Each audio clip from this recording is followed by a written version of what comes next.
Hello everybody, welcome back to From Rhythm to Algorithm. We continue on with our derivation, what does sensorality stabilize? Continuing to progress our language until our answer arrives directly in front of us. But again, we are not motivated, we're not trying to do anything. There's just a realization process, there's a lot of logic to work through, and we're going to show the direct iteration of sensorality. So, continuing on, last time, and again at this point, like I said, it doesn't even matter, truly kind of doesn't even really matter the logical consistency, meaning if it's right. Like if I were to say, vibration is the inverse of that curtain, you might be saying what are you talking about? It doesn't have to have an insight, because again, we're constructing the actual definition. And so we're doing so from the consistency of language itself, meaning by personal, again, I want to say intuition, right? It's physics, but it's assigning the letters to the concepts, moving along. So last time I said, sensorality is obscenity special? I think I said that one last time, maybe it was this time, but regardless, again, the logic, it doesn't have to be right. We just have to pair the right base words, and then it'll be extremely trivial to reduce the actual word forms. We have to build up our language to get the right connecting base. It's kind of, again, hard to explain, hard to formalize, because we're at the point where there's no words really. It's just we're not even showing anything. We are just developing language to the point where we have completion. But obscenity, then we take off the OB. Sensorality is senitality. Senity, specialty. Sensorality is egregiositality. So last episode I mispronounced it. I ended up pronouncing it after a couple times, but egregiositality. Is obscenity scenic? Again, we can see the linguistic similarity, senity, scenic, logically, right? It's kind of an obscure question, right? Is obscenity scenic? I'm going down the I-95 and I look over there and seeing some OnlyFans posters. Is that a scenic drive? Again, the logic doesn't matter. It's just pairing up the base words. Because again, that's where you get definition, is from differentiation, right? Book, lamp, Brad, shorts, t-shirt. And then we have a set amount of sounds we can make, and a set amount of, do we have a set amount of letters? A set amount of shapes? I think we have a most efficient set of shapes, but doesn't matter. Again, just moving along. Sensorality is scenicality. Scenic, cosmic. Sensorality is cosmicality. Sensorality is comicality. Cosmic, comic. Comicality is comedicality. That is a natural definition. Sensorality is comedicality. And so comedy is related to medicine. Medicality, comedicality. Literally the base of comedicality is medicality. Sensorality is mediocritality, right? Mediocre is not special. We can point out that ality is infinitely generalizable. Again, it's something overwhelmingly empirically obvious. People will put ality at the end of any sort of word construction to generalize it. But if you take ality itself, and you can clearly see a lot of these words that end in a ty or some form of something y, you just expand it, you put the ality in there. But when it's ality itself, right, you get ality. It just keeps going.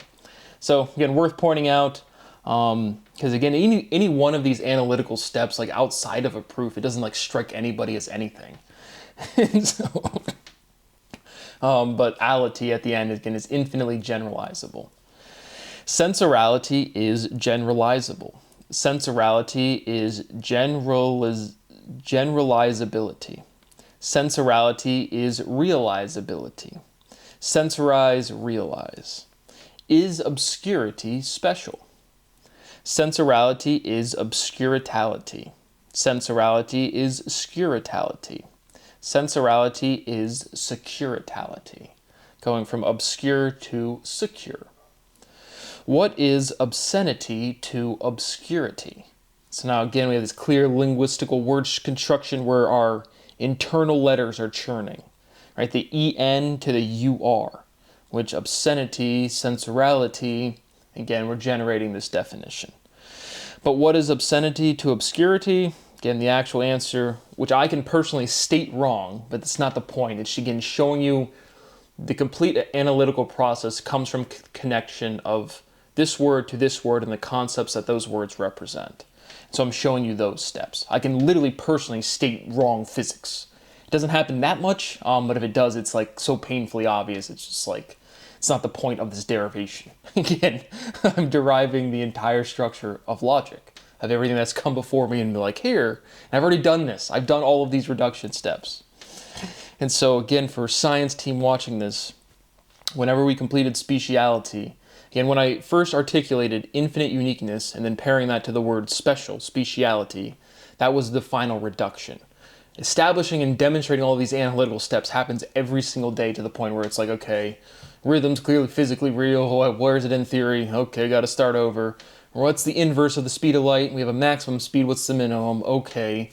Velocity, viscosity, those are definitely inverses. Entropy, energy, those are definitely inverses. So again, just like stating that in a meaningful research capacity is truly like, okay, we got to like, I mean, it's a huge thing. And this is like the end reduced. This is, as again, the most you could do. Because you also see me in my discussion saying, you know, this is a new math subject. But that's just kind of like verbiage to get your light bulbs on in your head.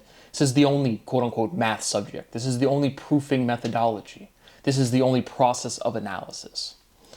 And so from, again, speciality is special with an ITY, producing sensorality, that is like, again, completing logically everything that has come before me historically. And we have to rebuild all of that logic, which frankly, for relevance, is there's no difficulty, there's no difference to me. But it is literally, you have to reconstruct all of the physical implications logically because you've already solved everything, right? And so that is a huge, massive step up.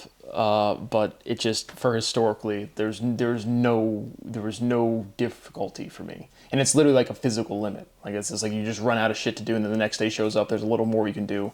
But the analytical process is the same mechanism, the same procedure. And at a personal level, I have to think about it a grand total of 0 seconds of my day. But we have obscenity and obscurity. In clear linguistical structure similarity, the EN to the UR, the logic doesn't really matter. Obscurity obfuscates. Right, my sloppy handwriting's hard to read. But if it's obscure, it's obfuscated. Right, if you obfuscate something, you get in the way, you censor it, or you block it. Sensorality is obfuscation. What is obfuscation to filtration? Right, opaque obfuscates. Right, to get in the way, to block information transfer, or to filter. Right, filtering doesn't really sound like blocking. Obfuscating definitely is blocking or confusing, complicating. Again, the actual logical discussion doesn't really matter, but I'm sitting here making a YouTube video. So when you see my first derivation, it's just all of the theorems. Because again, language is literal, there's no explanation. This is video content, but again, all of the logic is contained within the words. Does filtration clarify or obfuscate? That's what I was just getting at, and again, we rederive the same results. When you are filtering something, is it making something more confusing, or is it making something more clear or neutral? And again, I think, again, speciality, the tendency to differentiate for sexual antagonism, it's not good or bad, right? So our connotation, I guess, is going to, conjecturing that it's already going to be neutral, doesn't matter, we just continue to build the definition. Obfuscation complicates, again, just rederive the same thing. Complicate, implicate, complicate, placate. What is the relationship of tension, rhythm, and vibration?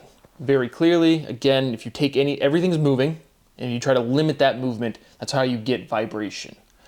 And so I said, that's the inverse of rhythm. If you form a rhythm, if you want to do something as efficiently as possible, you form a rhythm. If you want to maximize your energy, your potential for movement, you utilize rhythm. Right? That's when you walk. That's why it wiggles when she walks. But rhythm and vibration are, again, the two mechanisms that describe motion. Vibration is the inverse of rhythm. Where does tension play into this? Right? Last time I said What is the relationship of tension and volume? And said they're inversely proportional, coming from the intuition that, right, if you walking in the woods and an animal crouches down, it's tensing its muscles, it's becoming more compact, it's becoming more agile, it's becoming more having the ability to shift directions for survival. And so to me, that gives, you're tensed, you're contracting, you're compressing was the word we connected that to, for the ability to move. And so you're decreasing your volume by tensing. But then how about a string, right? If you have a string and you tune it to play the guitar, you're tensing it when you tune it. And so that gives you volume, right? You can pluck the string and sound comes out, or it produces sounds, or it vibrates and it causes the air molecules to vibrate, and then you can hear that. And so vibration produces volume. What is tension? Right? Tension is the capacity, again, tension to energy. Right? If you're in a tense state, you have the capacity for movement. Energy is the capacity for movement. What is tension to energy? Right? Potential energy. No. Energy is the potential. But yeah, again, something on with this tension. And again, the tension itself is like that. It's like another, like one of these iteration elements. And it's already inverted, right? The S and the T. Sensation, we derive that. That's a direct form of sensorality. Sensionality, tensionality. But vibration produces volume. I want to say tension and energy, right, conceptually right now, are the same thing to me. Right? If something is in a tense state, it has the capacity for movement. Energy definitely, for sure, is the capacity for movement. Most generally, the capacity to do work. Work requires movement. We've gone through that as rigorously as possible. We've thrown away dark energy right in Professor Sean Carroll's face.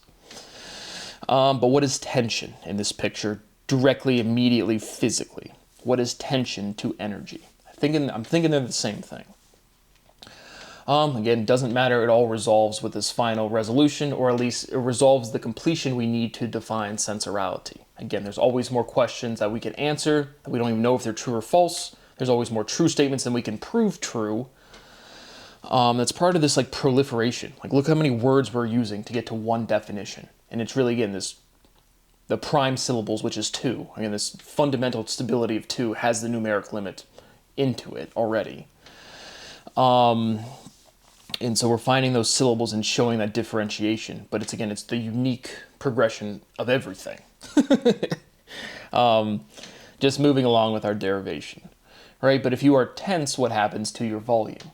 So here I was kind of thinking, like, is tension like independent of volume? Right? If on a personal, expressionary level, when you're expressing your tone. If you're really tense, I wanted to say immediately that, you raise your volume, right? If a situation's getting tense, people raise their voices. But then you can also be very tense and speak quietly. And so is tension, independent of volume? Again, nothing is independent, right? Everything is connected, nothing is touching. We're all in this together physically. Again, just working through stuff. All of these steps I've already resolved. This is just for the completion of sensorality itself, the axiom, the derivation. But again, providing you any insight that presents itself throughout this derivation. Because once we find the stabilizing syllability, like I said at the beginning, it reduces really, really quick. Because we're not saying that many complicated things, we're just iterating the linguistics for something that we are still not die, reproduce, think. We are still from rhythm to algorithm, somewhere in there. There's chronology to that. We might go from, right, algorithm, like the rhythmicality, right, arrhythmia, right, is arrhythmia algorithmic, right? If you have your heartbeat is out of rhythm, you have an arrhythmia. Linguistically, you get that RITHM, algorithmicality. I'm still thinking we're literally going to go or reduce from rhythm to algorithm entirely. But not die, reproduce, think, we're always working under that. The incompleteness theorem, again, we're demonstrating the incompleteness theorem by completing a section of sensorality. That's always the direct implications that are known historically from that. That's completely true. Again, what Gödel does is not demonstration of incompleteness. Literally assigning numbers to letters is just subset to set is such a wrong answer thing. The conceptual consequence is right, but the actual proof is objectively wrong. And so you guys have never even seen a proof. And then when I go watch Peter Schultz, Emily Rial, and Terence Tao, Terence Tao does speak well. The older more established scientists, like Terence Tao speaks well, again, even being outside of a physicist. Because to me, if you don't identify as a physicist, your intuition, you're a human being, you're a physical being running around, you have physical intuition. So if you have not trained your ontology, trained your vocabulary to the ontology of physics, it's just all of the intuition, words have meaning, and they directly come from physical processes. But like Terence Tao speaks well, Sean Carroll speaks well. Again, he's directly committing fraud. They're directly committing crimes at this point. But like Manjul Bhargava, I haven't seen him pop up in a while. He spoke well. There was some video way back when there's 4 dudes sitting around jerking off talking about math, but they spoke well in terms of, again, understanding the material that's present, the big kind of questions. But again, since people know about me from behind closed doors and then they're not allowed to identify me publicly, their public discourse is at a point where it's like the weirdest level of projection and gaslighting, because people basically say the wrong arguments because they know the right ones, but they can't acknowledge it publicly. And it just gets so weird. Again, my whole life is torture. But the point being is, there's other people like the Emily Rial. I just like when you guys go up there and do a math proof, I have no idea what you're talking about. I have no idea the chronology, the logical consistency. It's just like, here's a bunch of random names. The Calabi-Yau, Manifold, CDS, ADS, CDF correspondence, Sitter space, cohomology.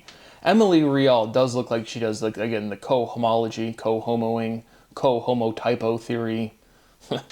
That checks out. But again, I can't follow when you guys say, this is a proof. Andrew Wiles proved this conjecture. This person proved this. And I'm just like, and they just start with this. And just go look at the symbolism. Go look at a math paper. And it's just like, what the fuck is this to me? Again, as somebody who's way more developed mathematically. But again, you guys don't know what proofing is.